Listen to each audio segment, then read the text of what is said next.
اعوذ باللہ من الشیطان اللعین الرجیم بسم اللہ الرحمن الرحیم الحمد لأہلہ والصلاة علی اہلہا اما بعد۔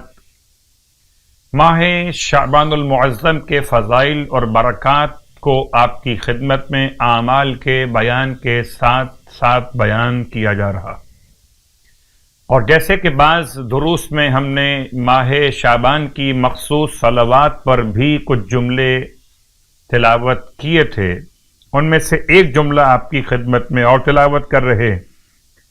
ماہ شعبان المعظم کی مخصوص صلوات امام سجاد علیہ السلام کی تعلیم کردہ ہے۔ اس کا وقت تلاوت ویسے روزانہ زوال آفتاب کے وقت یا نماز ظہر سے پہلے پڑھ لیجئے یا نماز ظہر کے بعد پڑھ لیجئے۔ ارشاد فرماتے مولا کہ اللہم صلی علی محمد وآل محمد، اے خدا تو محمد اور آل محمد پر درود اور رحمت نازل فرما۔ الکہف الحصین، کہ جو مضبوط ترین پناہ گاہ ہے۔ کہف کہتے ہیں پہاڑ کے غار کو، حصین کہتے ہیں مضبوط ترین پناہ گاہ کو۔ وغیاث المضطر المستقین، اور ہیں ایسے فریاد رس جو ہر کسی مجبور اور بے کس کی فریاد کو پہنچتے ہیں۔ وملجأ الہاربین، اور پناہ گاہ اور ملجا اور ماوا ہیں ان تمام کے لیے کہ جو پناہ تلاش کرتے ہوئے سرگرداں پھر رہے ہوں۔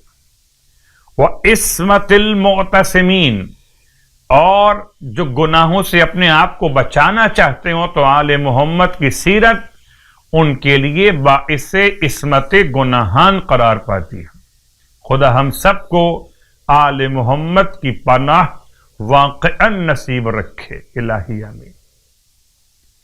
ماہ شعبان المعظم کی 12ویں شب آپ کی خدمت میں، اور اتفاق کہ آج 12ویں شب کی مناسبت سے جو روایت اللہ کے رسول صلی اللہ علیہ وآلہ وسلم نے نماز کے بارے میں تعلیم فرمائی وہ ہے 12 رکعت نماز۔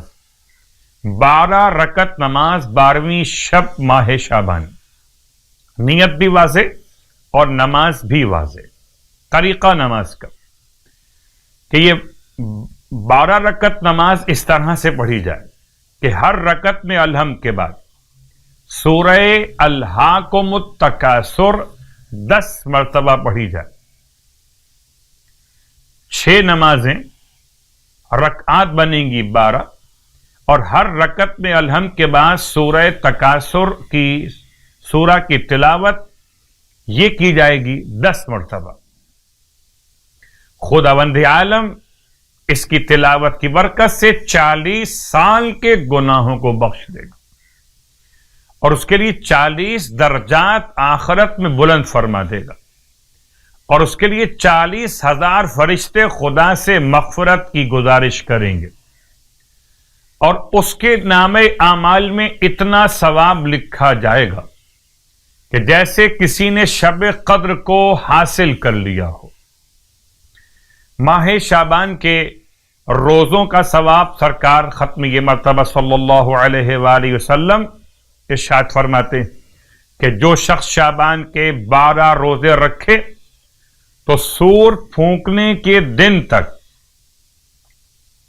ہر روز 70,000 فرشتے قبر میں اس کی زیارت کریں گے، اس کے دفن ہونے سے لے کر دوبارہ اٹھائے جانے تک سور پھونکنے کے اعتبار سے ہر روز 70,000 فرشتے قبر میں اس کی زیارت کریں گے۔